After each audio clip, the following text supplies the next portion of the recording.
দীঘায় স্নান করার আগে খুব সাবধান, জোয়ার না ভাটা কি হচ্ছে এটা একটু দেখে নেবেন। জলটা যে আসছে, এই জলের যে বাড়িটা লাগছে, এই বাড়িটা সোজা গিয়ে যদি একটু অন্যমনস্ক হয় সেক্ষেত্রে বোল্ডারে গিয়ে লাগছে, আর বোল্ডারে লাগলে কিন্তু মানে অ্যাক্সিডেন্টের একটা ভালো সম্ভাবনা। চন্দনেশ্বর মন্দিরে পান্ডা হতে সাবধান।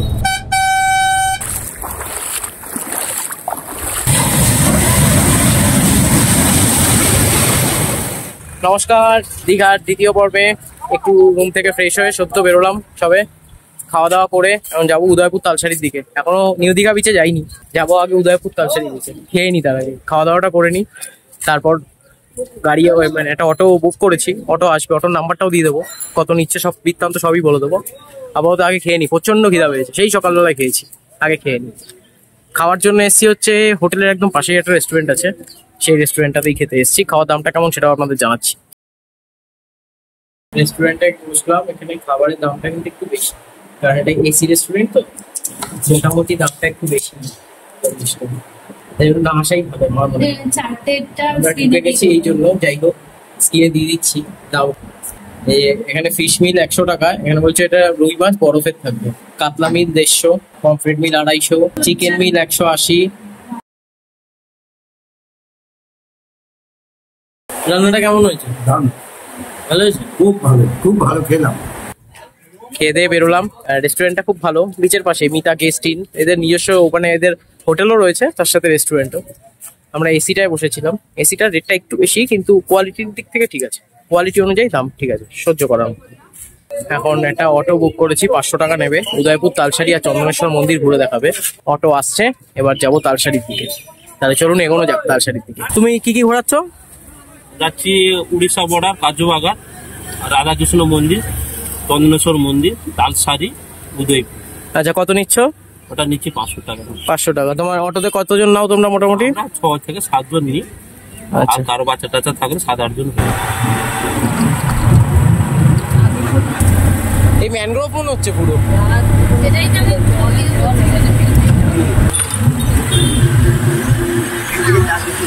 এখন এসেছি একটা রাধাকৃষ্ণ মন্দিরে, এটা হচ্ছে বাইরে দিয়ে।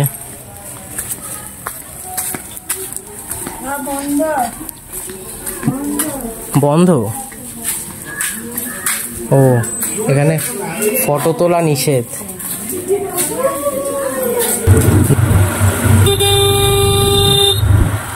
এখন চলুন যাবো চন্দনেশ্বর মন্দিরে। চলে এসেছি মন্দিরের সামনে, এখানে কিন্তু মহাদেব অদৃশ্য, মহাদেব পাতালে থাকে। আরো মন্দিরের কি বৈশিষ্ট্য আছে, কি বৃত্তান্ত সবই বলবো, চলুন এগোই মন্দিরের ভিতরে এবং বলতে থাকি সমস্ত কিছু। মন্দিরে প্রবেশ করছি, এটা মন্দিরের প্রবেশদ্বার। অত্যন্ত জাগ্রত শিব মন্দিরগুলির মধ্যে একটি হলো চন্দনেশ্বর শিব মন্দির। বর্গীয় আমলের এই মন্দিরের বয়স প্রায় 300 বছরের কাছাকাছি। শোনা যায় এখানে পাতাল ফুঁড়ে উঠে এসেছেন মহাদেব। প্রতি বছর 14ই এপ্রিল এখানে বড় করে মেলা বসে। ভক্তদের একাংশ ইচ্ছা পূরণের জন্য সেদিন থেকে টানা কয়েকদিন উপবাসও করে থাকেন। এই মেলা চলে টানা 13 দিন। এই মন্দিরটি প্রতিদিন সকাল 6টা থেকে সন্ধে 5টা পর্যন্ত খোলা থাকে।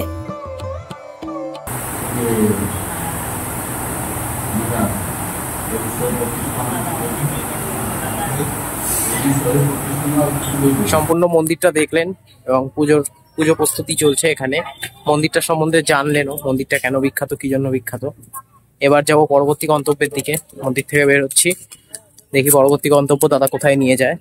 আমাদের ড্রাইভার দাদার নাম গৌরাঙ্গ দা, মানুষটি খুব ভালো এবং যেতে যেতে বিভিন্ন জায়গা সম্বন্ধে বিভিন্ন কথাও বললো, মন্দির সম্বন্ধে অনেক কথা বললো, এই মন্দির সম্বন্ধেও। আপনারা আসলে দাদার সাথে আসতে পারেন, দাদার নাম্বারটা আমি দিয়ে দিয়েছি, আগেও দেখলেন আপনারা, আবারও এখন দিয়ে দিলাম, নিচে দেখে নিন আপনারা দাদার নাম্বারটা, চাইলে আপনারা দাদার সাথে আসতেই পারেন এই সফরে। তো চলুন দেখা যাক পরে কোথায় নিয়ে যায়। তো আরেকটা কথা আপনাদের বলে দিই, এখানে কিন্তু পান্ডাদের প্রচন্ড উৎপাত, যতটা শুনেছি। পুজো দেওয়ার জন্য পান্ডারা প্রচন্ড এখানে উৎপাত করে। এখন আমরা এসেছি বিকালবেলায়, এই জন্য এই সময় এখানে নিস্তব্ধ থাকে। সকালের দিকে নাকি প্রচন্ড উৎপাত থাকে এবং বিভিন্ন রকম পুজো নিয়ে বিভিন্ন রকম স্ক্যামও এখানে চলে। তাই একটু আসলে এইগুলোর থেকে সাবধানে থাকবেন, পান্ডাদের থেকে এবং পুজো সংক্রান্ত বিভিন্ন স্ক্যামের থেকে। ধরুন আপনার মাথায় একটা ছোট্ট করে একটু সিঁদুর পরিয়ে দিল, বললো 100 টাকা দিতে হবে, এরকম স্ক্যাম কিন্তু এখানে চলে।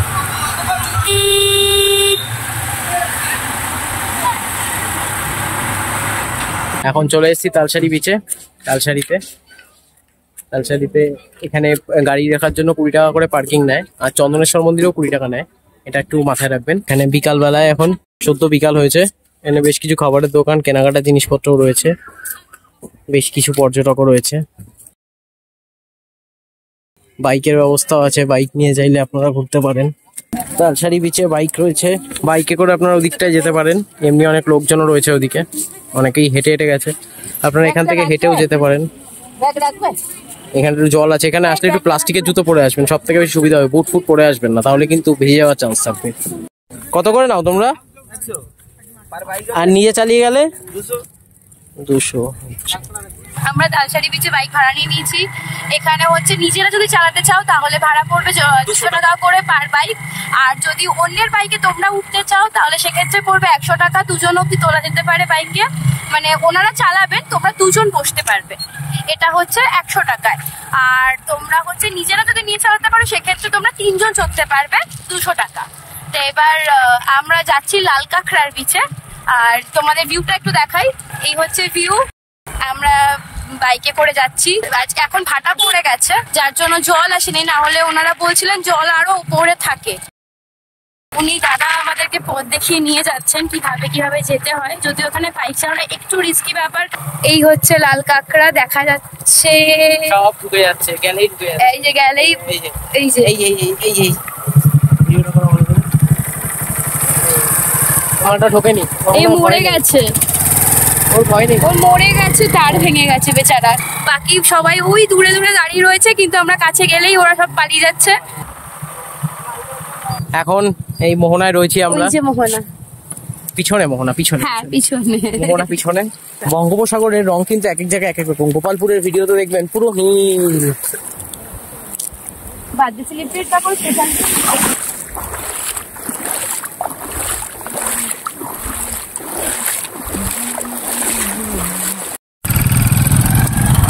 আমরা ফিরে যাচ্ছি আবার আগের জায়গায়।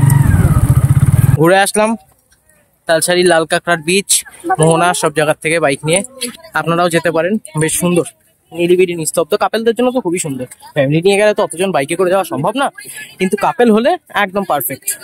আপনারা কাপেল হলে অবশ্যই এটা, মানে এই স্বাদটা অবশ্যই নেবেন, খুব সুন্দর লাগবে। আপাতত তালসারি কমপ্লিট, এবার তালসারি থেকে বেরোচ্ছি, বেরিয়ে এবার যাবো উদয়পুর। তাহলে চলুন আমাদের সাথে এবার উদয়পুরের পথে।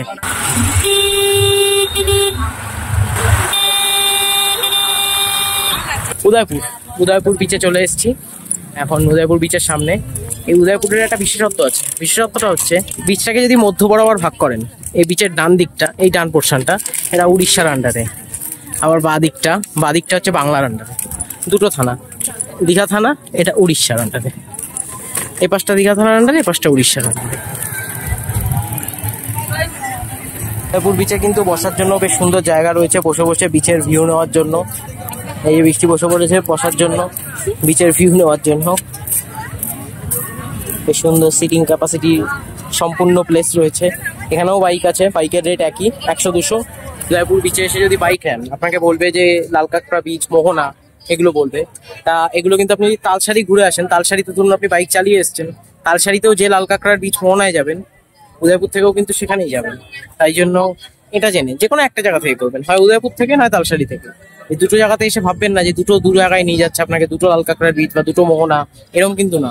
একটা জায়গাতেই যাবে, ও এই দিক দিয়ে নিয়ে আসবে, এই দিক দিয়ে নিয়ে আসবে। তাই যে কোনো একটা জায়গা থেকে বাইক নিন। আমি বলবো জায়গাটা সুন্দর, কিন্তু যে কোনো একটা জায়গা থেকে নিন, দুটো জায়গা থেকে নেবেন।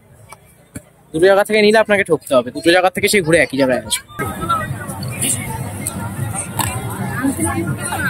উদয়পুর কমপ্লিট। বিচে যেহেতু আলো কমে এসছে, এই জন্য একটু অন্যরকম পরিবেশ, তার জন্য ছবি হয়তো ভালো আসছে না বা কি আসছে জানি না, কিন্তু আপাতত উদয়পুর বিচ ভ্রমণ কমপ্লিট। এবার এখান থেকে বেরোবো, বেরিয়ে যাব ওল্ড দীঘা বিচে। ওল্ড দীঘা বিচে ইচ্ছা আছে সন্ধ্যাটা কাটানোর, যদি আমরা রয়েছি নিউ দীঘায়, কিন্তু সন্ধ্যাটা কাটানোর ইচ্ছা আছে ওল্ড দীঘাতেই। তাই জন্য ওল্ড দীঘাতে যাবো, ডাইরেক্ট ওল্ড দীঘাতে সন্ধ্যাটা। তাহলে চলুন ওল্ড দীঘার পথে যাওয়া যাক। অটো দাদা রয়েছে, অটোয় করে এবার তাহলে ওল্ড দীঘা। উদয়পুর বিচ থেকে বেরিয়ে এখন আমরা যাচ্ছি ওল্ড দীঘার দিকে। রাত হয়ে গেছে, এখানেও 20 টাকা নেয় পার্কিং, মানে চন্দনেশ্বর, তালসারি, উদয়পুর সব জায়গায় 20 করে। এদিকে আসলে 60 টাকা পার্কিং ফি আপনার যাবে।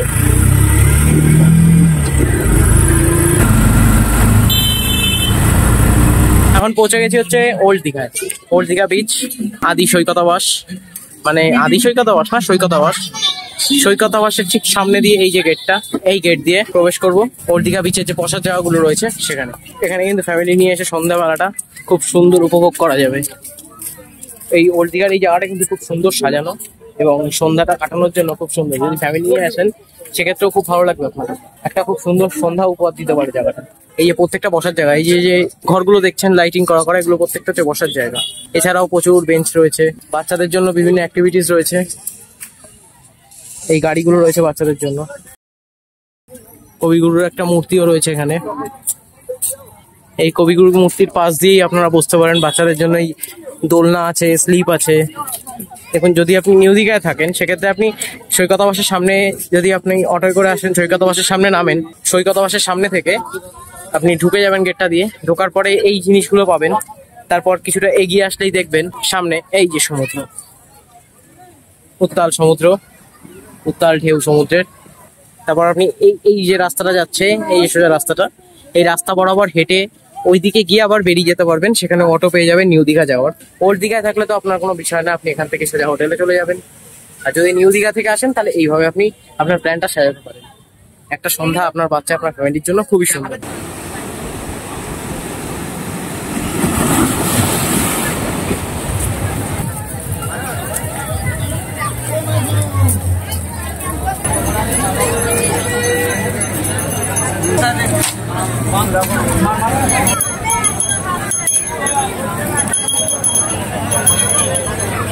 ওল্ড দীঘা বিচে বেশ অনেকক্ষণ সময় কাটালাম। কেনাকাটা, খাওয়া দাওয়া সবকিছুই হলো, খাওয়া ঘোরা কেনা সবই হলো। এবার যাব হোটেলের দিকে। হোটেল যেহেতু নিউ দীঘা, এখান থেকে অটো ধরে হোটেলে যাব। দেখে অটো ভাড়া কত নেয় সেটা আপনাদের অবশ্যই জানিয়ে দেবো, আপনারাও বুঝে নেবেন। আর প্ল্যানটা যেটা বলি, যেটা আমরা করেছিলাম, প্রথমত হচ্ছে যেহেতু আজকে লেট হয়ে গেছে আসতে, তাও উদয়পুর তালসারির দিকটা করে নিয়েছি। কালকে সকালে মোহনা, শঙ্করপুর এগুলো হবে। তারপর নিউ দীঘা সি বিচে স্নান করে তারপর ব্যাক টু বাড়ি। তা সেটা তো চলতেই থাকবে, আপনারা দেখবেন। এখন ওল্ড দীঘা বিচ থেকে বেরিয়ে যাচ্ছি, যাব হোটেলে নিউ দীঘায়।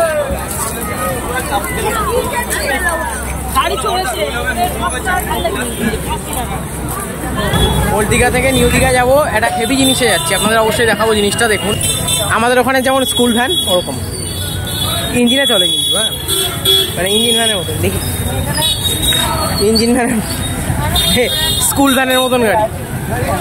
20 টাকা করে নেবে, একদম হোটেলের সামনে নামাবে।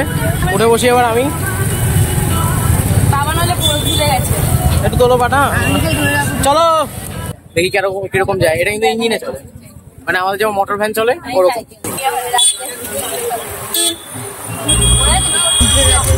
ওল্ড থেকে চলে এসেছি নিউতে। এবার নিউতে এসে বৃষ্টি বললো এখন হোটেলে ঢুকবে না, তা কি করবো তাহলে। ঘুরতে এসে কে রাত্রিবেলায় এই সন্ধ্যে 7:30 8টার সময় হোটেলে ঢোকে, আপনারাই বলুন। তাই জন্য যাচ্ছি অগত্যা বিচের দিকে, নিউ দীঘা বিচের দিকে। ও দায়ে পড়ে না, দায় পড়ে না, আমি বললাম অগত্যা মানে বুঝতে হবে ব্যাপারটা হচ্ছে যে কিছু করার নেই, বউ বলেছে তাই যেতে তো হবে। হ্যাঁ, সেই যে এটাকে দায় পড়ে বলে না, এটাকে বলে দায়িত্ববোধ। হ্যাঁ, দুটোর পার্থক্য আছে, বুঝতে হবে। এসছি নিউ দীঘায়, কিন্তু একবারও নিউ দীঘা বিচটা দেখাই। এই হচ্ছে নিউ দীঘা। হাঁটছি নিউ দীঘা বিচ মার্কেটের মধ্যে দিয়ে, কিন্তু একটা কথা বলতেই হয়, বেশ অনেকগুলো বিচই ঘুরেছি। ভাইজ্যাক ঘুরেছি, তারপর গোপালপুর ঘুরেছি, চাঁদিপুর ঘুরেছি, জুহু বিচ ঘুরেছি। বোম্বের জুহু বিচটাকে বাদই রাখছি, বোম্বের ব্যাপারটা আলাদা। কিন্তু দীঘার যে জনপ্রিয়তা, এটা যেন কোনো জায়গাতেই পাওয়া যায় না। আপনি ভাইজ্যাকে পাবেন না, গোপালপুরে না, চাঁদিপুরে। আর কোনো বিচ আমি ঘুরিনি, আছে কিনা জানি না, যদি থাকে তো আপনারা কমেন্ট করে অবশ্যই জানাবেন। কিন্তু এই জনপ্রিয়তাটা যেন আর কোথাও পাই না, এটা যেন একমাত্র দীঘাতেই আছে। একটা আলাদাই জনপ্রিয়তা, একটা আলাদাই ক্রেজ, সবসময় একটা লোকের গমাগম, লোক ভিড় করে রয়েছে। দীঘা যেন সত্যি একটা অনন্য জিনিস। এমনিও দীপুদা বাঙালিদের কাছে ক্রেজ, সেটা মানছি, কিন্তু ধরুন ভাইজ্যাক সাউথ ইন্ডিয়ানরা যায়, ওটাও তো অন্ধ্রপ্রদেশের একটা বিচ। দীঘা যেমন বাংলার একটা বিচ, পুরী উড়িষ্যার একটা বিচ। ও, পুরীতেও গেছি, পুরীরও কিছুটা জনপ্রিয়তা আছে, কিন্তু দীঘার টেস্টটা, দীঘার গমগম ভাবটা, এগুলো যেন আর কোথাও পাওয়া যায় না। সত্যি কথা, দীঘাতে আসতে কিছু মানুষ দেখা যায়, কিছু ভিড়, কিছু বিয়ের ক্রেজ, সমুদ্রের ক্রেজ সত্যি দেখা যায় কম বাজেটে। সমুদ্রের একদম পুরো মজা নিতে গেলে কিন্তু এই একটাই ঠিকানা, দীঘা। রাজ্যে যে সরকারই এসছে, দীঘা কিন্তু সবসময়ই এক এবং অদ্বিতীয়।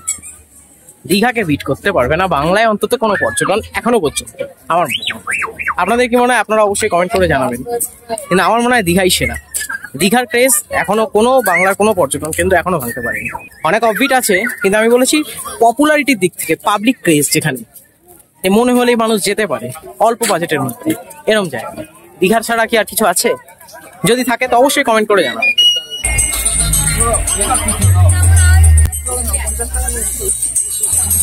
সবাই একটা করে নিয়ে নিয়েছি কোলা, পিচ নিয়েছে ফ্রুট বিয়ার।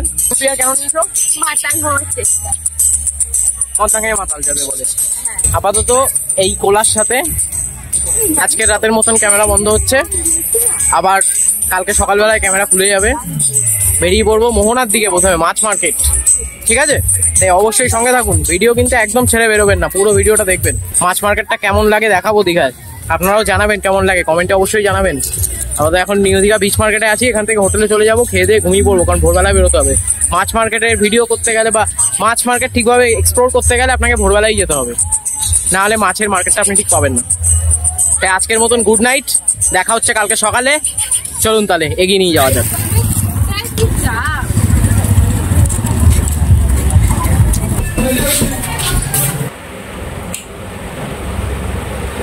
গুড মর্নিং, সকালবেলায় ঘুম থেকে উঠেছি, এখন গাড়ি দাদা চলে এসছে, এখন আমরা যাবো মোহনার দিকে। একটু খাওয়া দাওয়া করে নিচ্ছি, মানে খাওয়া দাওয়া করা হয়ে গেছে বলতে গেলে। ডিম টোস্ট আর চা। আমাদের হোটেল থেকে বেরিয়ে ডান দিকে একটা দোকান আছে, সুন্দর দোকানটা, তো ওই দোকানেই খাওয়া দাওয়া করলাম। তা এবার বেরোবো, অটো দাদা এসছে, আজকে যাবো মোহনা শঙ্করপুর এই দিকটায়। 3-3.5 ঘন্টা মতন লাগবে টোটাল ঘুরতে। তা এখন বাজে ঘড়িতে 6:30। তো মোহনায় যেতে গেলে একটু সকাল সকাল যেতে হয়, আগেই বললাম আপনাদের। এই জন্য এখন মোহনার দিকে যাবো। মোহনায় নাকি মাছের বড় মার্কেট আছে, দেখি কিরকম মাছ ফাছ আছে, আপনাদের সেগুলো দেখাবো। তা সঙ্গে থাকুন, যেতে থাকি মোহনার দিকে।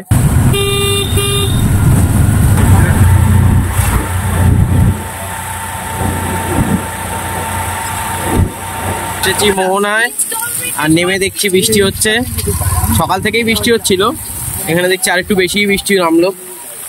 এখন যাচ্ছি মাছের মার্কেটের দিকে, তো বৃষ্টি হচ্ছে, বৃষ্টির মধ্যে এগিয়ে যাচ্ছি। মারাত্মক ভালো বৃষ্টি হচ্ছে, মানে ভীষণ বৃষ্টি হচ্ছে, মুষলধারে বৃষ্টি। ছাতার তলায় মোহনায় এত পরিমাণ বৃষ্টি হচ্ছে যে কি বলবো, মানে মাছ দেখাবো কি সেটাই বুঝতে পারছি না, কিভাবে ভিডিও করবো সেটাই বুঝতে পারছি না। এত বৃষ্টি, আর প্রত্যেকটা দোকানের সামনে লোক দাঁড়িয়ে রয়েছে, যার জন্য মানে বৃষ্টিতে একদম ম্যাচেকার অবস্থা। কিছুটা কমেছে, এই জন্য তাও ভালো লাগছে। তা এখানে কিন্তু প্রচুর মাছ, শুটকি মাছ থেকে জ্যান্ত মাছ সবই হয়েছে, আপনারাও আসতে পারেন, ঘুরে ঘুরে দেখতে পারেন। বেশ অনেক বড় বড় সাইজের মাছ আছে, বিভিন্ন রকমের মাছ আছে, সবই ঘুরে ঘুরে দেখতে পারেন। আর একটু যাই মোহনার দিকটায়, যাই দেখি কেমন দিকটা। চলুন আপনারা নিয়ে যাচ্ছি মোহনার দিকটায়। মোহনার দিকের রাস্তাটা কি দেখুন, বৃষ্টিতে বৃষ্টিতে রাস্তার অবস্থা দেখুন, দেখুন কি অবস্থা বৃষ্টিতে। সদ্য মাছ ধরতে যাচ্ছে, আমার জন্য মানে প্রস্তুতি নিচ্ছে এনারা, তেল তোলা হচ্ছে ট্রলারে। মোহনার এই জায়গাটা কিন্তু খুবই সুন্দর, এখান থেকে একটা সুন্দর রাস্তা করা আছে। তা এই রাস্তা দিয়ে হেঁটে একদম মানে যে জয়েন্টটা নদী আর সমুদ্রের মিলনস্থল, সেখান থেকে পর্যন্ত পৌঁছাতে পারবেন আপনারা। বেশ সুন্দর লাগবে জায়গাটা। চাইলে বিচে আপনারা ঘোরাঘুরি করে ঘুরতে পারেন, অনেক দোকান আছে খাওয়া দাওয়ার, সমুদ্র আর এই এপাশে নদী।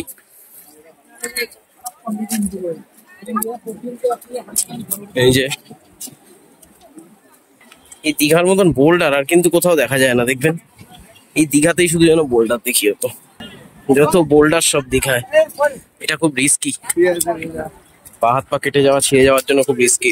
এই যে সমুদ্র আর এই যে নদী, মাঝখানে রাস্তা, চলছে বৃষ্টি।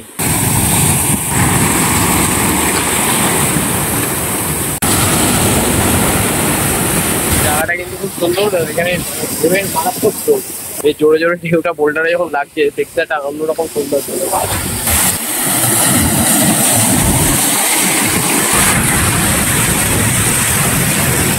মোহনা ঘোরা কমপ্লিট।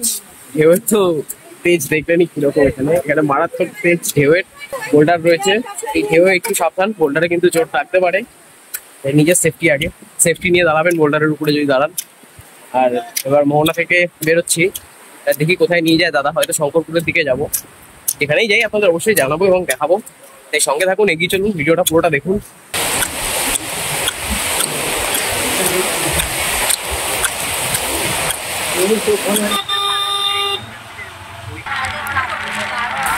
চলে এসেছি শঙ্করপুরে, কিন্তু বাইরে মারাত্মক বৃষ্টি হচ্ছে। আর এখানে ওই জন্য সি বিচের ধারেও যাওয়া যাচ্ছে না, তেমনি মেঘ করেছে আর মারাত্মক মারাত্মক বৃষ্টি হচ্ছে। যদিও পূর্বাভাস ছিল যে মঙ্গলবার থেকে ওয়েদারটা পাল্টাবে, বৃষ্টি হবে ভীষণ পরিমাণে, তবে বুধবার রাতের পর থেকে হয়তো স্বাভাবিক হওয়ার কথা বলেছিল আবহাওয়া দপ্তর। এই হচ্ছে বৃষ্টির কন্ডিশন, মানে ভীষণ, তেমনি ঝোড়ো হাওয়া দিচ্ছে, ফোন রীতিমতো ভিজে যাওয়ার মতো পরিস্থিতি হয়েছে। আর আমরা চায়ের দোকানে বসে রয়েছি, চাটা খাওয়া চলছে, কেউ কেউ ঘুগনিও নিয়েছে তাদের মতো করে, কিন্তু মারাত্মক বৃষ্টি হচ্ছে। সমুদ্র, এখনো সমুদ্রের দিকে যেতে পারিনি শঙ্করপুরে এসে, বৃষ্টির জন্য। এত বৃষ্টি হচ্ছে এখানে, তুমুল বৃষ্টি। ওই যে সমুদ্র, আর বেশি দূর যাচ্ছি না বৃষ্টির মধ্যে। এখানেও বেশ কিছু হোটেল আছে, আপনারা আসলে এখানেও থাকতে পারেন। এবার শঙ্করপুর থেকে বেরিয়ে যাব, দেখি কোথায় যাই এবার। তো চলুন, রাস্তায় যেতে যেতে বাকি কথা হবে।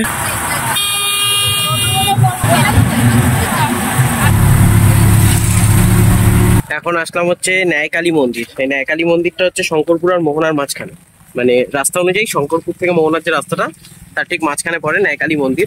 এই মন্দিরে এখন আসলাম, মন্দিরে প্রবেশ করছি আমরা এখন। এই হচ্ছে মন্দিরে প্রবেশের রাস্তা। ওই যে ন্যায়কালী বান্ধব মন্দির, পরিবেশ বান্ধব মন্দির। মন্দিরে যাওয়ার রাস্তাটা বেশ সুন্দর বাঁধানো আছে, তাই বৃষ্টি হলেও সমস্যা নেই জল কাদা নিয়ে। মন্দিরটা এখনো পুরো রেডি হয়নি। প্রায় 300 বছরের পুরনো নায়কালী মন্দির, যা অত্যন্ত জাগ্রত। এই মন্দিরের দেবী নায়কালী সাধারণ কালী মূর্তির মতো দেখতে নন, তিনি ব্যাঘ্র বাহিনী এবং তার গলায় রয়েছে মুন্ডমালা। দেবীর হাতে রয়েছে খড়গ, আর এই সব মিলিয়ে তিনি দেখতে দেবী দুর্গার মতো। যদিও দুর্গার ধ্যান মন্ত্রেই এই মায়ের পুজো হয়। মন্দিরে দেবী দর্শন কমপ্লিট, এবার বেরোবো এখান থেকে। বেরিয়ে এবারে যাবো হোটেল। হোটেলে গিয়ে একটু রেস্ট করে দুপুরবেলা আমাদের ফেরার বাস রয়েছে, WBTCর যে বাসগুলো, ভলভো 9100 WBTCর যে বাস, ওই বাসে করেই আমরা ফিরবো কলকাতায়। তো সেই ভিডিও থাকবে অবশ্যই। তাহলে চলুন এগোই, এবার হোটেলের দিকে যাওয়া যাক। তাহলে ন্যায়কালী মন্দির থেকে বেরিয়ে এখন এই হোটেলে আসলাম। হোটেলে এসে এবার ওখানে একটু ফ্রেশ হয়ে নেবো। ফ্রেশ হয়ে দেখি বিচের দিকে যদি যাই, নিউ দীঘা বিচের দিকে। এখন একটু ফ্রেশ হয়ে নিই, ফ্রেশ হয়ে বিচের দিকে গিয়ে আপনাদের দেখাচ্ছি এই দিকের বিচটা কেমন লাগে। আপনারা নিউ দীঘাতে দুটো বিচ পান, একটা ওদিকে একটা এদিকে, এই দিকেরটা দেখি কেমন লাগে।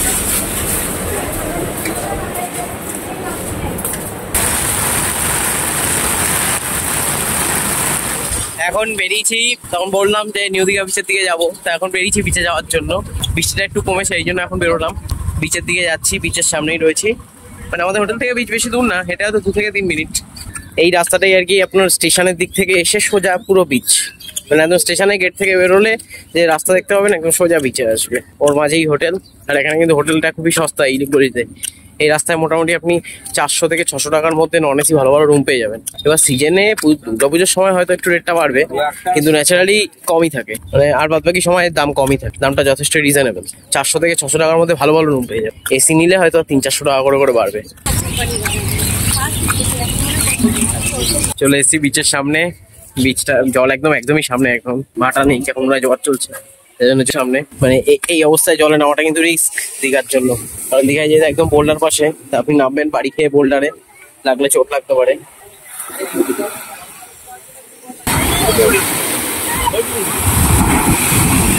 এখন দাঁড়িয়ে আছি নিউ দীঘা বিচে। এবার এখানে স্নানের ঘাটগুলো বাদ দিয়ে প্রত্যেকটা জায়গাতেই কিন্তু সে বোল্ডার দিয়ে হেঁটে আসা, হেঁটে এসে মানে জলের কাছে পৌঁছানো, জোয়ার থাকলে এটা কিন্তু খুবই রিস্কি ব্যাপার। কারণ দেখুন এই যে বোল্ডার দিয়ে এইভাবে নামা, দেখুন এটা কিন্তু যথেষ্ট রিস্কি। মানে পড়ে গেলে ভালো চোট লাগতে পারে। এই যে দেখুন, এই যে বসে আছে বা এই যে দাঁড়িয়ে আছে, জলের ছাপটায় যদি কেউ পড়ে যায় সেটা কিন্তু খুব রিস্কি হয়েছে। ওদিকে দেখুন, একটা যদি চোট লাগে সেক্ষেত্রে মানে একটু 19-20 হলেই কিন্তু একদম পুরো মানে বড় অ্যাক্সিডেন্টের সম্ভাবনা। এই জন্য বোল্ডারটা কিন্তু খুবই সমস্যার বিষয়। দীঘাতে কেন এত বোল্ডার কে জানে, হয়তো মাটি ধস বা বালি ধসটা রোখার জন্য বোল্ডারটা দেওয়া, কিন্তু বোল্ডার কিন্তু অরিজিনালি মানে খুবই সমস্যার বিষয়। বোল্ডারে চোট লাগার চান্সটা খুবই বেশি।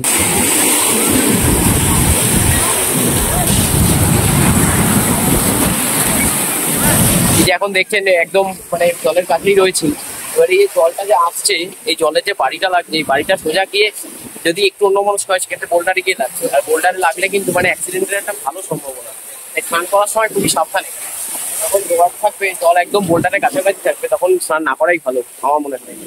আর জলটা একটু ফাটা পড়লে তখন স্নান করলে ঠিক আছে।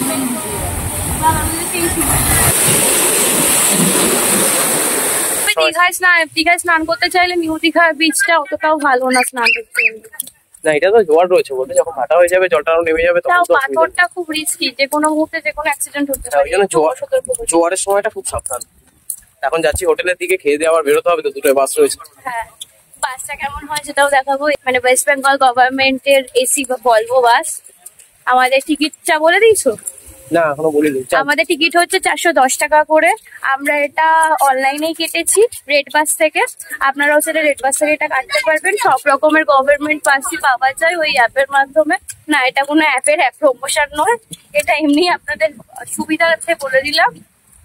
আর বাদ বাকি ওখানে গিয়ে কাটতে পারেন কাউন্টারে, তবে সেক্ষেত্রে 10 টাকা করে বেশি লাগে। হ্যাঁ, এই কাউন্টারে কাটলে 420 টাকা নেয়, আর অনলাইন অ্যাপের মাধ্যমে 410 নেয়।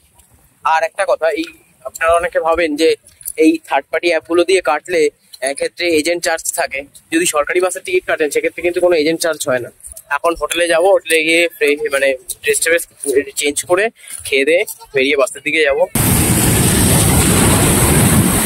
চেক আউট কমপ্লিট, ব্যাগ ফ্যাগ নিয়ে রেডি, এবার বেরোবো। বেরিয়ে যাবো অপরাজিতা কমপ্লেক্স। দেখি অটো বা টোটো কি পাই, আর ভাড়া যেটা বললাম আপনাদের অবশ্যই জানাচ্ছি। এগোচ্ছি সামনের দিকে।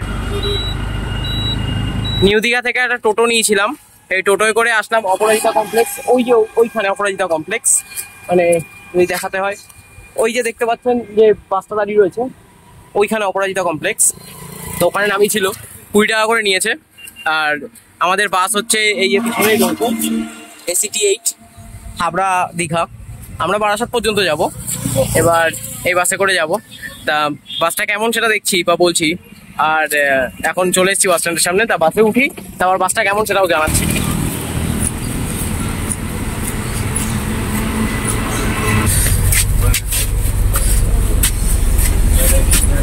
বাসটা এমনি খুব সুন্দর, এসিটাও বেশ ঠান্ডা। এই যে এটা 42 সিটের সেট আপ, ভলভো 9100।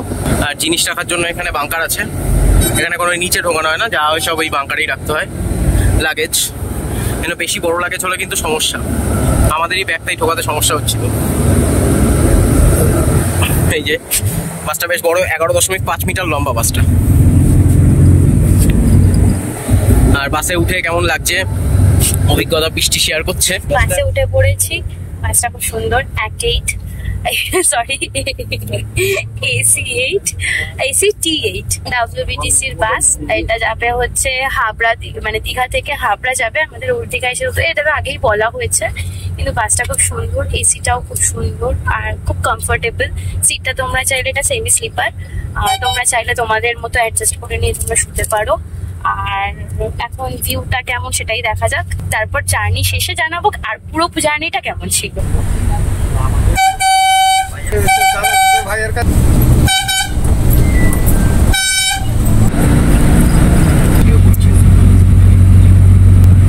এখন বাস কোলাঘাট দাঁড়িয়েছে, কোলাঘাটে 10 মিনিট স্টপ দিয়েছে চা খাওয়ার জন্য, আপনারা নামতে পারেন। আর একটা কথা বলছি, বাসে কিন্তু প্রচন্ড মানে এসিটা খুব কড়া হয়ে যায়, ভালোই ঠান্ডা লাগে বেশ।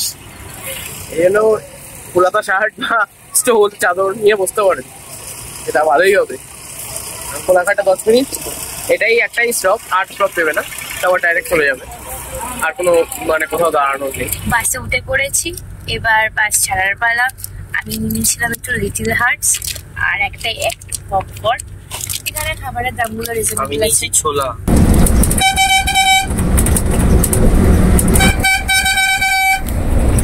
বারাসাত পৌঁছে গেছি। 7:35, দুটোর সময় ছেড়েছে, মানে প্রায় 5 ঘন্টা 35 মিনিট।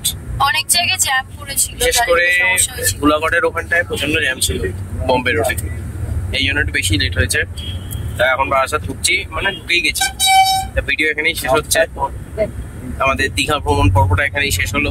আমাদের ঘোরাটা খুব সুন্দর ছিল। আপনারা যদি এরকম ট্রিপ করতে চান তাহলে অবশ্যই সেটা করতে পারেন। যদি কোনো হোটেল বা কোনো ইনফরমেশনের দরকার পড়ে সেক্ষেত্রে আমাদেরকে কমেন্ট করে জানাবেন। অবশ্যই সেখানে যতটা হেল্প করার আমরা করে দেওয়ার চেষ্টা করব। আর চ্যানেলে নতুন হলে অবশ্যই সাবস্ক্রাইবটা করবেন, তাহলে আমাদের অনেকটাই উদ্বুদ্ধ হবো আমরা। আর খুব তাড়াতাড়ি ফিরবো নতুন কোনো একটা ট্যুর ব্লগ নিয়ে। আপাতত এখানেই শেষ হচ্ছে। টাটা। টাটা।